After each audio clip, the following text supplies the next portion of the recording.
This short video I'm going to take a look at 6 claims which fixed term and part-time workers can bring to the WRC, that's the Workplace Relations Commission. Okay, part-time worker. If you're a part-time employee, if in your conditions of employment, you've been treated less favourably than a comparable full-time employee, then Section 29, subsection 1 of the Protection of Employees Part-Time Work Act 2001 gives you relief here, and you can bring a claim to the WRC on this basis, on this ground.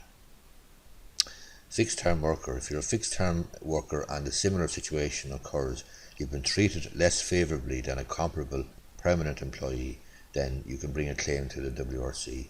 This is provided for in Section 6, subsection 1 of the Protection of Employees Fixed Term Work Act 2003.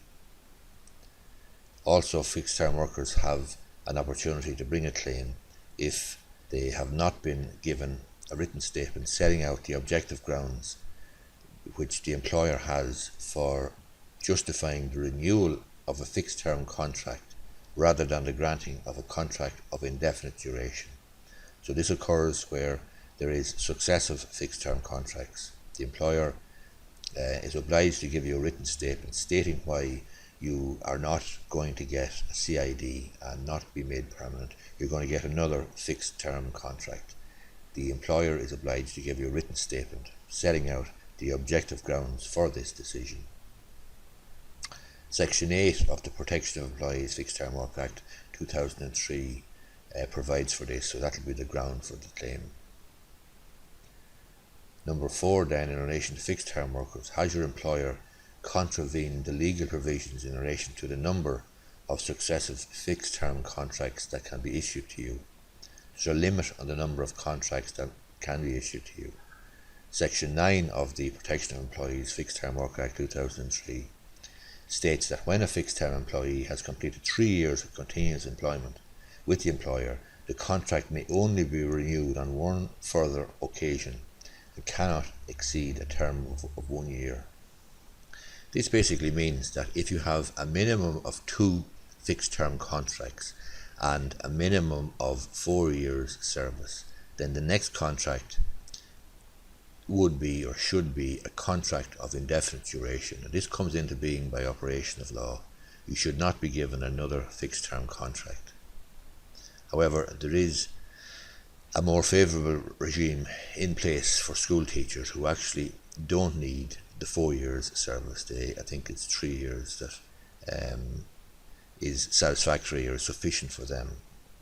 That's on foot of negotiations or a deal done between the trade unions and the government. Another claim that you can bring to the WRC, the Workplace Relations Commission, if you're a fixed term worker, is if your employer has failed to inform you of opportunities for permanent employment or appropriate training.